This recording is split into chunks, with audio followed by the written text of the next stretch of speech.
بسم اللہ الرحمن الرحیم۔ السلام علیکم ناظرین، میں ہوں وسیم احمد اور آپ دیکھ رہے ہیں تازہ ترین حالات و واقعات پر تبصروں اور تجزیوں کا پروگرام زمانہ گواہ ہے۔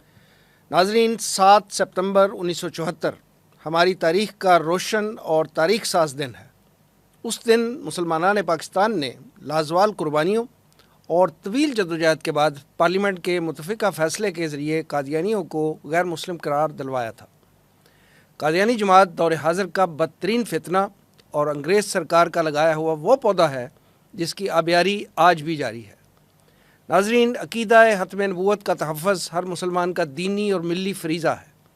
زمانہ گواہ ہے کہ مسلمہ کذاب سے لے کر مرزا غلام احمد قادیانی تک جب بھی کسی نے نبوت کا جھوٹا دعویٰ کرنے کی جسارت کی ہے تو امت محمد صلی اللہ علیہ وآلہ وسلم کے جانصاروں نے اسے کیفر کردار تک پہنچایا، کیونکہ نبی کریم صلی اللہ علیہ وآلہ وسلم کے بعد جو شخص نبوت کا دعویٰ کرے وہ یقینی طور پر زندیق، کافر، مرتد اور دارہ اسلام سے خارج ہے۔ ہم آج قادیانیوں کو آئینی طور پر غیر مسلم قرار دینے کے 50 سال مکمل ہونے پر زمانہ گواہ ہے کہ اس خصوصی پروگرام میں جہاں گزشتہ 50 سالوں میں قادیانیوں کی کارستانیوں سے پردہ اٹھائیں گے، وہاں مستقبل میں اس فتنے کے تدارک کے لیے اپنے مسلمان بہن بھائیوں کو رہنمائی بھی فراہم کریں گے۔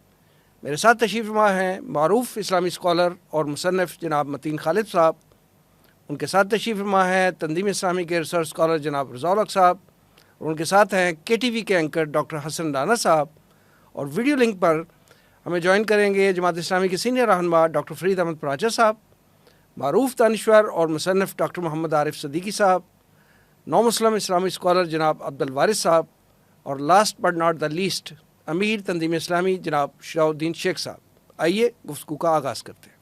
متین خالد صاحب، سب سے پہلے تو ہمیں یہ بتائیں کہ پاکستان میں غیر مسلم قرار پانے کے بعد گزشتہ 50 سالوں میں قادیانی جو ہیں وہ ملکی اور بین الاقوامی سطح پر کون کون سی پاکستان اور اسلام دشمن سرگرمیوں میں ملوث پائے گئے ہیں؟ جی، بسم اللہ الرحمن الرحیم۔ ایک تو وسیم بھائی آپ کا بہت شکریہ، آپ کے ادارے کا بہت شکریہ، آپ نے ہمیں یہ موقع فراہم کیا۔ آپ نے جو سوال کیا، یہ سوال مختصر تو نہیں، یہ تو پورا ایک پروگرام چاہتا ہے، لیکن میں مختصر عرض یہ کرتا ہوں کہ قادیانی جماعت کا جو خمیر ہے یہ اسلام دشمنی پر مبنی ہے۔ اسے سامراجی قوتوں نے اپنے مفادات کے لیے اس کو پلان کیا کہ اسلام کے ساتھ دشمنی اور پاکستان کے ساتھ دشمنی۔ اب آپ دیکھیں کہ اگر میں اس کو مختصراً عرض کروں کہ جب یہ مرزا غلام احمد قادیانی کو بنایا گیا تو دو ہی چیزیں تھیں۔ 1857 کی جنگ آزادی کے پس منظر میں دیکھیں تو وہ یہ چاہتے تھے انگریز کہ ہمیں مسلمانوں کے دلوں سے نبی کریم علیہ الصلوۃ والسلام کی محبت ختم کریں، اور نمبر 2 جہاد کا جذبہ ختم ہو جائے۔ اس کے لیے انہوں نے اس آدمی پہ محنت کی، یہ تیار ہوا اور کہا کہ قرب قیامت جو حضرت عیسیٰ علیہ السلام تشریف لانے وہ میں ہوں، میرے آنے سے وہ جہاد بھی ختم ہو گیا، اور وہ اس میں جتنی توہین امیز اتنے باتیں کی جس کی بنا پہ یہ 1974 میں غیر مسلم اقلیت قرار پائے وہ۔ اس کے بعد حضرت پاکستان کے خلاف ان کی دشمنی یہ دیکھیں کہ 1947 میں جب یہ وزیر خارجہ جو پہلے تھے اب بعد میں بنے ظفر اللہ خان، اس آدمی نے جو کیس پیش کیا اس میں وہ گرداسپور میں انہوں نے کہا کہ جی قادیانی جو ہیں وہاں پہ انہوں نے کہا کہ قادیانی جو ہیں وہ غیر مسلم ہیں۔ اگر قادیانی شامل ہو جاتے تو گرداسپور کا مسئلہ بھی حل ہو جاتا، کشمیر کا مسئلہ بھی ہمارا حل ہو جاتا۔ اس کے بعد حضرت پاکستان جب بنا ہے تو مرزا بشیر الدین محمود جو قادیانی جماعت کا دوسرا خلیفہ اور مرزا قادیانی کا بیٹا، آن ریکارڈ الفضل ان کے اخبارات اور رسائل میں یہ باتیں موجود ہیں، انہوں نے کہا یہ پاکستان ان قریب ٹوٹے گا۔ اب تک وہ اپنے خلیفے کو ثابت کرنے کے لیے کرتے ہیں کہ پاکستان جو ٹوٹے گا یہ ریزہ ریزہ ہوگا، نعوذ باللہ، یہ اکھنڈ بھارت بنے گا۔ سمدانی ٹربیونل رپورٹ جو 74 میں ہائی کورٹ کے جج صاحب نے تحقیقات کی تھی اس واقعے کی، وہ جب ان کے بہشتی مقبرہ قبرستان میں گئے تو ان کی جو مرزا قادیانی کی بیوی کی قبر کے اوپر جو کتبہ لگا ہوا ہے اس پہ بھی یہ لکھا ہوا تھا کہ یہ امانتاً دفن ہے، عنقریب پاکستان ختم ہوگا، اکھنڈ بھارت بنے گا، یہ میت لاش جو ہے یہ واپس جائے گی۔ انہوں نے پاکستان کے وجود کو کبھی تسلیم ہی نہیں کیا۔ 5 لوگوں نے بہت زیادہ پاکستان کو یہ دیکھنا، مرزا بشیر الدین محمود نے، MM احمد نے، ڈاکٹر عبدالسلام نے، مرزا ناصر نے، مرزا طاہر نے۔ اب آپ دیکھیں ڈاکٹر عبدالسلام کو ہیرو بنا کے پیش کرتے ہیں، آن ریکارڈ ہے، کسی سے کوئی چھپی ہوئی چیزیں نہیں، دستاویزات ہیں کتابوں میں مستند کہ یہ ایٹمی راز جو ہیں ڈاکٹر عبدالسلام نے ان کو دیے۔ ایم احمد آپ کو یاد ہونا چاہیے کہ پاکستان کا قائم مقام وہ پریزیڈنٹ بن گیا تھا، اس آدمی نے پاکستان کی معیشت کو جو تباہ کیا، مشرقی پاکستان ان کی وجہ سے علیحدہ ہوا۔ حضرت پورے 1965 کی جنگ میں پورے پاکستان میں بلیک آؤٹ ہوتا تھا۔ سرگودا ایئر بیس تھا ربوا میں، جو ان کا نام چنام نگر ہے، حضرت اس میں یہ لائٹیں جلتی تھیں تاکہ ان کو پتہ چلے کہ یہ شہر اس کے ساتھ ہی آپ ایئر بیس ہے سرگودا کا، تو حملہ آپ کریں۔ ان کی ایک ایک سازش جو ہے مرزا طاہر نے سب سے بڑا انہوں نے یہ کیا کہ جب یہ غیر مسلم اقلیت قرار پائے، اور ریکارڈ ہے کہ ڈاکٹر عبدالسلام نے کہا کہ میں آئندہ اس لانتی ملک، نعوذ باللہ، لانتی ملک پہ قدم نہیں رکھوں گا جہاں قادیانی کو غیر مسلم اقلیت قرار دیا۔ اس کے بعد حضرت کیا قانون آیا 1984 میں، اس کے بعد ان کی سرگرمیاں، انہوں نے ایک پوری لابنگ کی، تھنک ٹینک بٹھا کے بندے ہائر کر کے پوری دنیا سے غیر مسلم ان سے کہا کہ ہم کس طرح لابنگ کریں، اربوں روپیہ خرچ کیا۔ اس کے بعد انہوں نے امنسٹی انٹرنیشنل، یورپی ممالک کے صدور کو، بالخصوص امریکہ کو، کانگریس کی جو حقوق انسانی کی ہے، اس کے بعد پاکستان کا جو حقوق انسانی کا کمیشن، یہ سب حضرات نے لیٹرز کے ذریعے پروپیگنڈا کیا، کہا کہ انسانی حقوق ان کے ہمارے جو قادیانیوں کے چھین لیے گئے۔ بالکل جھوٹ تھا، کسی 13 دن بحث ہوئی، کسی قسم کا کوئی ان پہ ظلم نہیں۔ ہم مسلمانوں کے پھر حقوق کدھر گئے؟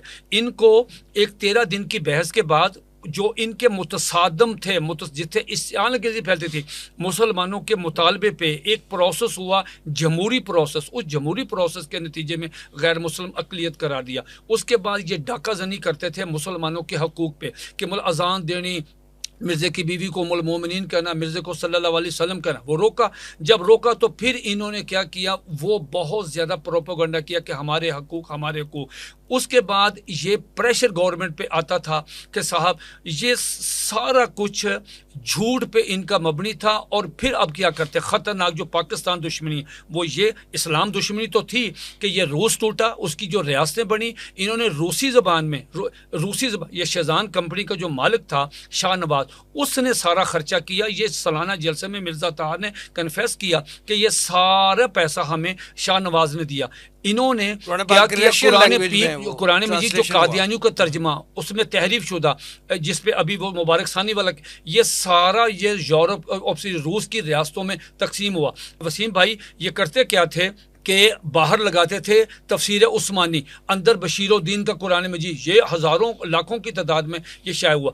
اب یہ کیا کرتے ہیں، پاکستان دشمنی یہ ہے کہ IMF ہمیں امداد دیتا ہے، ورلڈ بینک کے پاس ہم داخل، پاکستان ایک مطلب ظاہر قرضوں میں پھنسا ہوا ہے، تو یہ حضرات اس لابنگ کرتے ہیں کہ پاکستان کو امداد نہیں دینی، ان سے یہ منوائیں کہ پاکستان میں جو دوسری آئینی ترمیم قادیانیوں والی ہے، غیر مسلم اقلیت کرا، یہ ریورس کرے گورنمنٹ پریشان ہوتی ہے کہ بھی کہاں ہم نے آپ کے پیسے سود کے ساتھ آپ کو پیسے واپس کرنے ہیں، ٹھیک ہے، IMF کو، ورلڈ بینک کو، لیکن یہ اس پہ بھی دباؤ ڈلواتے ہیں کہ آپ فوجی امداد جو کوئی بھی ہے تو یہ اس پہ امداد کہ ان کو کہیں یہی قانون توہین رسالت، یہی ختم نبوت کہ یہ آپ کروائیں۔ اور یہ انہوں نے IMF نے، اگر آپ کو یاد ہوگا کہ انہوں نے آسیہ مسیح والا بھی رکھا تھا، اور آسیہ مسیح کو اسی شرط رکھی تھی، اور اس پہ ان کے یہ ان کی اسلام دشمنی میں کوئی، اب کیا ہے، اب ان کا جو لاڈ طارق ہے برطانیہ والا، وہ سارا کام ہماری حکومت پہ ایک برطانیہ کی طرف سے ایک پریشر ڈال کے وہ اسلام دشمنی اور پاکستان دشمنی کا مظاہرہ کرتے ہیں۔ ڈاکٹر حسن رانا صاحب، ماشاءاللہ متین خالد صاحب نے تو پاکستان بننے سے لے کے اب تک کی تاریخ ان کی بتا دی ہے، آپ کیا ایڈ کریں گے کہ پچھلے 50 سال میں قادیانیوں کی جو کارستانی ہے اس کو آپ کس نظر سے دیکھتے ہیں؟ جی آپ کا بہت شکریہ جی، بہت امپورٹنٹ ٹاپک ہے، اس پہ آپ نے مدعو کیا پروگرام میں۔ متین صاحب نے بڑا سارے پوائنٹس الحمدللہ بڑے اچھے انداز میں کر دی، بس ایک دو پوائنٹس ہیں میں تھوڑا سا ایڈ کرنا چاہوں گا۔ متین صاحب نے ذکر کیا ظفر اللہ قادیانی کا، جو پاکستان کا پہلا وزیر خارجہ تھا، تو ابھی میں گفتگو سن رہا تھا تو میرے ذہن میں آیا کہ تل اویو یونیورسٹی کا ڈپارٹمنٹ ہے، ڈپارٹمنٹ آف اسٹریٹجک اسٹڈیز، اس کی ایک رپورٹ ہے جو کہ PR ایک بڑا مشہور آتھر ہے، اس کی لکھی ہوئی ریسرچ ہے، وہ انہوں نے چھاپی ہے، اس کا نام ہے PR کماراسوامے۔ تو آپ وہ پڑھیں، اور اس میں اس کے اندر اس نے لکھا ہے کہ جو ظفر اللہ قادیانی ہے، یعنی پاکستان دشمنی کا چونکہ ذکر ہو رہا تھا نا، تو اس میں بلکہ ہمارے بڑے اچھے سینئر پولیٹیشین مشاہد حسین صاحب ان کا ذکر ہے کہ انہوں نے بھی یہ کوٹ کیا, اس رپورٹ میں یہ بھی ہے کہ ظفر اللہ قادیانی نے اپنے اختیارات سے تجاوز کیا, اور اس کے بعد اس نے پاکستان کو جو معاہدہ ہوا, جو پاکستان امریکن بلاک میں گیا, سیٹو اور سینٹو تو دوسری طرف ہوا جو معاہدہ ہوا, تو اس میں اس نے دھکیلا جان بوجھ کے اپنے ناجائز تجاوزات سے ناجائز فائدہ اٹھاتے ہوئے, اور پھر اس نے فائدہ یہ حاصل کیا کہ اس نے اس کے بعد امریکہ کو خوش کیا, اور اس کے بدلے کے اندر اس کو ICJ یعنی جو انٹرنل کورٹ آف جسٹس ہے ادھر اس کو سیٹ ملی.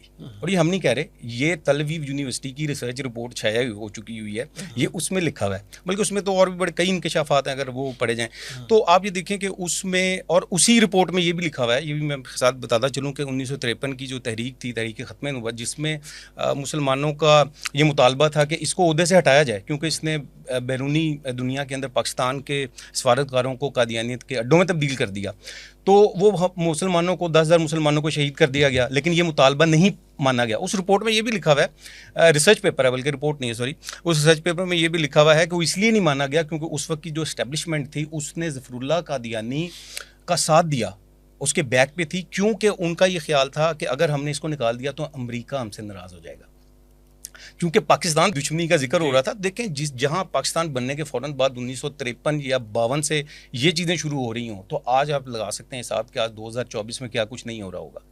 پاکستان ان 70 سے زائد سالوں کے عرصے کے اندر کیا کچھ قادیانیوں نے پاکستان کو کیا کچھ نقصان نہیں پہنچایا ہوگا, ہم اس پہ کئی پروگرامز کر سکتے ہیں. لیکن موجودہ ٹائم, اور پھر دوسرا متین بھائی نے جو اکھنڈ بھارت کا ذکر کیا, تو آپ دیکھیں کہ اس وقت پاکستان کو عالمی سطح پر جو پاکستان کے دشمن ہیں وہ توڑنے کی باتیں کرتے ہیں, اور پاکستان کو 3 یا 4 حصوں میں تقسیم کرنے کی بات کی جاتی ہے. تو ہمارے پاس ثبوت موجود ہیں, اور کہ پاکستان وہ قوتیں جو کہ پاکستان کو ٹکڑے کرنا چاہتی ہیں, قادیانی ان کے ساتھ مل کر عالمی سطح پر پاکستان کے خلاف سازشیں کر رہے ہیں. مثال کے طور پہ سندھو دیش والے ہیں, اور لوگوں کو پتہ ہوگا کہ سندھو دوچ ختم ہو گئی ہے, ختم نہیں ہوئی ہے, ورلڈ سندھ کانگریس کے نام سے آج بھی فعال ہے. اب وہ جو سندھو دیش والے ہیں وہ کیا چاہتے ہیں, سب کو پتہ ہے کہ وہ سندھ کو ایک علیحدہ ملک کا درجہ دینا چاہتے ہیں, ٹھیک ہے, تو قادیانی ان کے الائز ہیں, ان کے ساتھ مل کے کام کر رہے ہیں, ہمارے پاس ثبوت ہیں اس کے. دوسری بات, اسرائیل کی بات متین بھائی نے کہا, تو آپ دیکھیں کہ اسرائیل میں جو حیفا میں جو ان کا سینٹر موجود ہے, محمود سینٹر, اس میں آپ دیکھیں کہ وہاں پر جتنے مین آپریٹیوز ہیں وہاں پہ وہ سارے انڈینز ہیں. اور پھر اگلی بات یہ ہے کہ وہاں پر پاکستانی کیا کر رہے ہیں, سوال یہ پیدا ہوتا ہے. اور یہ میں 1976 اور 75 کی بات نہیں کر رہا, ان رپورٹس کی بات نہیں کر رہا, میں آپ کو آج کی بات کر رہا ہوں. یعنی ہم نے KTV کے اوپر ہم نے کئی دفعہ ایسی پریزنٹیشنز دی ہیں جس کے اوپر ہم نے ان بندوں کی تصویریں تک چلائی ہیں جو کہ پاکستانی ہیں اور قادیانیوں کے سینٹر میں ادھر کام کر رہے ہیں. سوال یہ پیدا ہوتا ہے وہ کس طرح گئے, نیشنلٹی بدل کے گئے, اور وہ کیا کر رہے ہیں وہاں پر بیٹھ کے. تو اس وقت دیکھیں کہ قادیانی جو ہیں وہ انٹرنیشنل جو پاکستان مخالف قوتیں ہیں ان کے ساتھ مل کر پاکستان کو نہ صرف یہ کہ ڈی اسٹیبلائز کریں بلکہ پاکستان کو ٹکڑوں میں تقسیم کرنا چاہتے ہیں. اور اس کے ساتھ ساتھ پڑھنے کے لائق رپورٹ ہے EU ڈسنفو لیب جو کہ کی رپورٹ ہے انڈین کرونیکلز, آپ انڈین کرونیکلز کا مطالعہ کریں, اس میں بھی قادیانیوں کا ذکر ہے. تو تمام تر وہ پلیٹ فارمز جہاں پر انٹرنیشنلی پاکستان کو کمزور کرنے کی باتیں کی جاتی ہیں, پاکستان کو توڑنے کی باتیں کی جاتی ہیں, وہاں پر آپ کو قادیانیوں کا نام ضرور سننے میں ملے گا. ضیاء صاحب, اکثر قادیانی یہ ذکر کرتے ہیں, جہاں ایک ابھی متین خالد صاحب نے بھی بتایا نا کہ انسانی حقوق کا وویلا مچاتے ہیں پوری دنیا میں کہ ہمیں انسانی حقوق پاکستان میں نہیں مل رہے. تو یہ بھی ایک پروپیگنڈا ان کی طرف سے کیا جاتا ہے کہ پاکستان کے بااثر مولوی جو ہیں انہوں نے ذوالفقار علی بھٹو جیسے سیکولر لیڈر کو جو ہے وہ پریشرائز کر کے تو ہمیں غیر مسلم ڈکلیئر کروایا. ان کے اس دعوے میں کسی حد تک کچھ سچائی ہے؟ بسم اللہ الرحمن الرحیم. وسیم صاحب, پہلے تو یہ جاننا اور اس کو سمجھنا انتہائی ضروری ہے کہ پاکستان ایک نظریاتی اسلامی ریاست کے طور پہ قائم کیا گیا اور کلمے کی بنیاد پہ قائم کیا گیا. اور قادیانی جو ہیں وہ ایک جھوٹا, فریبی, دھوکے باز 420 گروہ ہے. وہ مسلمان نہیں لیکن خود کو مسلمان ظاہر کرتا ہے. جہاں تک سیکولر لبرل طبقے کی بات ہے, ہمارے ملک میں دیکھیں, باہر دیکھ لیں, اسلام اور مسلم دشمنی وہ ان کی گھٹی میں پڑی ہوئی ہے, اور پاکستان دشمنی بھی اس بنیاد پر ہمارے سامنے آتی ہے. آپ ابھی مبارک ثانی کیس کو دیکھ لیں کہ اس کے اندر الحمدللہ تمام مکاتب فکر کے لوگ, چاہے وہ بریلوی ہو, دیوبندی ہوں, اہل حدیث ہو, اہل تشیع ہوں, دینی جماعتیں ہوں, مذہبی جماعتیں ہوں, علماء اکرام ہوں, وکلاؤں، یعنی کہ ایون پارلیمنٹ کے اندر آپ کو وہ ایک سینٹیمنٹ بڑا کلیئرلی نظر آیا ہے کہ اس اسلامی جمہوریہ پاکستان جو ہے اس کے اندر جو عشق رسول صلی اللہ علیہ وسلم وہ موجود ہے. تو یہ کسی صورت میں بھی ان کے لیے قابل قبول نہیں ہے. تو یہ تو پروپیگنڈا ہے، ایک پروپیگنڈا کی پوری مشینری ہے، اس کے پیچھے فنڈنگ ہے، اور یہ ساری چیزیں مل کر جب ہمارے سامنے آتی ہیں پھر وہ پوری مہمات چلاتے ہیں آپ سوشل میڈیا میں، بلکہ میں تو مہم سے بڑھ کر اس کو تحریک کہوں گا. وہ تحریک چلاتے ہیں خاص آبجیکٹو کو لے کے کہ ہم نے ہر صورت میں ثابت کرنا ہے اس بات کو کہ قادیانی حق پر ہیں. اچھا، وہ جو ان کے آئینی حقوق مقرر کر دیے گئے ہیں اس کو ماننے کے لیے تیار نہیں ہے. اور یہیں سے بات اگر ہم واپس لے کے آئیں تو ابھی جیسا تذکرہ ہو رہا تھا یہاں پہ، یہ ہے کہ وہ تو آئین کو ماننے کے لیے تیار نہیں ہے. جی بالکل، وہی نا، آئینی حقوق تو نہ ماننے سے مراد یہ کہ وہ آئین کو ہی نہیں مان رہے. ٹھیک ہے، اور مثالیں یہاں پہ آگیں کہ وہ تو پاکستان کے بھی حصے بکھرے کرنے کے اوپر تلے ہوئے ہیں. تو آپ دیکھیے اس بات کو کہ جب یہ ظفر اللہ قادیانی جب وزیر خارجہ تھا پاکستان کا پہلا، تو ایک اور بہت بڑی ضرب جو اس نے لگائی تھی وہ علامہ محمد اسد، وہ جو قائد اعظم نے ایک ڈپارٹمنٹ بنایا تھا، ڈپارٹمنٹ فار ریلیجیس ریکنسٹرکشن، جی، ان کو اس سے نکال باہر کرنا اور کھڈے لائن لگا دینا اور پھر مسٹیریسلی وہاں پہ آگ لگ جانا اور سارا ریکارڈ جل جانا. اور اس کا مقصد یہ تھا کہ پاکستان کو کس طرح سے بنیادی طور پہ جو اہم آپ کے ریاست کو چلانے کے ادارے ہوتے ہیں، جہتیں ہوتی ہیں، ان کو اسلامائز کیا جائے. تو وہ کام نہیں کرنے دیا گیا، وہ اپنی جگہ پہ ایک معاملہ ہے. بہرحال یہ جو 1974 کی اگر آپ بات کرتے ہیں تو وقت کا اختصار ہے، اس کی وجہ سے میں بہت لمیٹڈ اس کے اوپر بات کروں گا، بڑی مختصر اور محدود بات کروں گا. دیکھیے، اگر تو سیکولر لوگوں نے پریشرائز کیا، علماء اکرام نے اسپیشلائز کیا، تو آپ مجھے یہ بتائیے کہ اس کے اندر چودھری ظہور اللہ ہی کیوں موجود تھے؟ یہ بتائیے کہ احمد رضا قصوری کیوں موجود تھے؟ یہ بتائیے مجھے کہ جو صاحبزادہ فاروق علی خان جو اسپیکر تھے وہ کیوں اس کے اندر موجود تھے؟ اچھا، پھر یحییٰ بختیار جو اٹارنی جنرل تھے، جی، اور ذوالفقار علی بھٹو خود موجود تھے. تو کیا ان کو دینی رجحان والے لوگ کہا جائے گا؟ یعنی کہ جو آپ عمومی طور پہ ایک چیز کونوٹیشن بنی ہوئی ہے کہ یہ علماء اکرام ہیں، یہ ذرا ان سے ہٹ کر عام مزاج کے لوگ ہیں. تو یہ چیز بڑی کلیئر ہو جانی چاہیے کہ یہ پروپیگنڈا ہے، اس میں کوئی حقیقت نہیں ہے. اچھا، دوسری بات، ابھی جو تذکرہ آیا نا، وہی جو آپ نے بھی اس کا ذکر کیا 13 دن کا، تو 13 دن تو دیے گئے تھے، یعنی اس میں 11 دن جو تھے وہ قادیانیوں کے گروہ کے لیے تھے، 2 دن لاہوری گروپ کے گروہ کے لیے تھے. اس کے علاوہ وہاں پہ جو اہل اسلام جو ہمارے علماء اکرام ہیں انہوں نے بھی بیانات دیے، جرا انہوں نے بھی کی، جو پارلیمان کے وہاں پہ اراکین موجود تھے انہوں نے بھی کی، جو اٹارنی جنرل انہوں نے بھی کی. تو یہ پورا معاملہ اگر آپ اس کو عددی لحاظ سے دیکھیں تو 1 ماہ پورا چلا، جس کے اندر 21 دن کی ہیئرنگز ہوئی ہیں. تو ایسا نہیں ہے کہ یہ آل آف اے سڈن ایک دن فیصلہ ہو گیا سارا. یہ ایک جرم تھا، اور اس جرم کی نوعیت اتنی بھیانک تھی اور اس کا اتنا دور رس اثر ہونا تھا کہ ضروری تھا کہ قومی سطح کے اوپر ایک دفعہ طے کر دیا جائے کہ ان کی حیثیت کیا ہے، اور وہ پارلیمان نے طے کیا اس وقت. میں اس میں صرف تھوڑا سا اضافہ کروں گا حضرت کے دیکھیں کہ کسی قسم کا کوئی پریشرائز نہیں کیا، نہ بھٹو صاحب کو کسی نے کیا، نہ بھٹو صاحب نے ان کو کیا. ایک قومی اسمبلی میں ایک قرارداد آئی کہ صاحب ان کو غیر مسلم اقلیت قرار دیا جائے. بھٹو صاحب کیا کرتے؟ کس طرح اس کو روک سکتے تھے؟ جمہوری ملکوں کا یہ سب کا رائٹ ہے. اگر انہوں نے کہنا تھا جی جو حضرات اس کو کہتے ہیں کہ جناب والا بالکل درست ہے وہ دائیں طرف آ جائیں، اسپیکر نے کہنا تھا جو مخالفت کر وہ بائیں طرف آ جائیں. بھٹو صاحب نے ابودا آگے جا کے کہا کہ یار ان کو بلا لیتے ہیں، ان کو زبردستی کو رینجر لے کے تو نہیں آئی، پولیس فوج تو لے کے نہیں آئی، ان کو میسج بھیجا کہ آپ کے خلاف ایک قرارداد آئی ہے، اپنا موقف پیش کرنا. یہ پورے وفد کے ساتھ، ایک پورے کرو فر کے ساتھ، فرونیت کے ساتھ یہ اسمبلی میں آئے، اور اسمبلی میں ان پہ صرف اونلی ون یہ بختیار صاحب نے کہ تاکہ کوئی آدمی کراس کوشچننگ نہ کرے، یہ بختیار صاحب وہاں پہ یہ سارا کچھ انہوں نے کنفیس کیا کہ یہ ہمارے عقائد ہیں، یہ ہمارے عقائد. یہ مجھے یہ بتائیں قادیانی حضرات، اس پروگرام کی وساطت سے میں ان سے پوچھنا چاہتا ہوں کہ آپ تو 1974 سے لے کے اب تک یہ شور مچاتے رہے پوری دنیا میں اور اپنے لوگوں کو مطمئن کرتے رہے کہ اگر یہ کاروائی شائع ہو گئی تو آدھا پاکستان قادیانی ہو جائے گا. اب تو کاروائی شائع ہوئے 5 6 7 8 10 سال ہو گئے ہیں.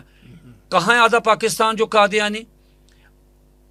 قومی اسمبلی جہاں جرا ہوئی وہاں تو کوئی اسمبلی کا ممبر نہیں ہوا قادیانی، بلکہ آپ کا سلیم اختر جو اس مرزا ناصر کے گروپ میں شامل تھا، وفد میں شامل تھا، جو حوالے نکال کے آپ کو دیتا تھا، وہ مسلمان ہو گیا. آپ مجھے بتائیں نا کہ آپ پہ کس نے پریشر، آپ نے سارا کچھ کنفیشن کیا، آپ کی ایک ایک کتاب پہ جرا ہوئی ہے. اس کے بعد بھٹو صاحب نے جمہوری انداز میں اس پہ یہ فیصلہ ہوا. اس میں ایک چیز میں آپ کی اجازت سے اضافہ کرنا چاہوں گا. دیکھیے یہ naan member of the parliament کے اجلاس کے دوران وہاں پہ داخل بھی نہیں ہو سکتا. خصوصی طور پہ ان کو اکوموڈیٹ کرنے کے لیے اس سیشن کو ہی اس حوالے سے بدل دیا گیا کہ یہ تو یعنی کہ قادیانیت کے حوالے سے اپنا موقف پیش کرنے کے لیے قومی اسمبلی کو کمیٹی کا درجہ دے دیا گیا. پہلی بات. دوسری بات، ان کے ساتھ تو بڑی نرمی کی گئی. ان کے اوپر ارتداد کا لگتا نا معاملہ بالکل بجا.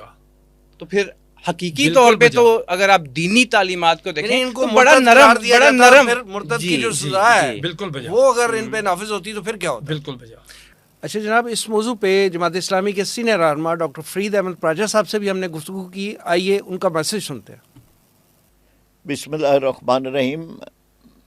عقیدہ ختم نبوت جزو ایمان نہیں، اصل ایمان ہے.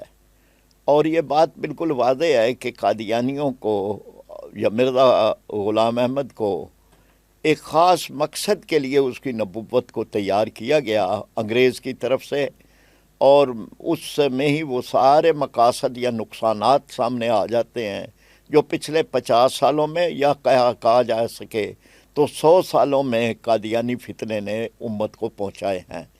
جو بات علامہ اقبال نے کہی تھی کہ وہ فاقہ کش کے موت سے ڈرتا نہیں ذرا، روح محمد اس کے بدن سے نکال دو، تو یہ روح محمد امت کے بدن سے نکالنے کی ایک سازش تھی.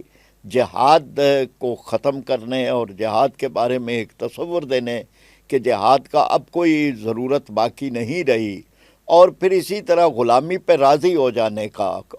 جو کچھ مرزا غلام کی وہ کتابیں تھیں کہ اس میں اس نے اپنے آپ کو انگریز کا خودکاشتہ پودا بھی کہا، اور یہ بات بھی اس نے کہی کہ جی میں نے 50 الماریاں جہاد کی مخالفت میں بھر دی ہیں. اور یہ فلسطین میں اور باقی جگہ پر یہ جاسوسی کے کردار بھی ادا کرتے رہے.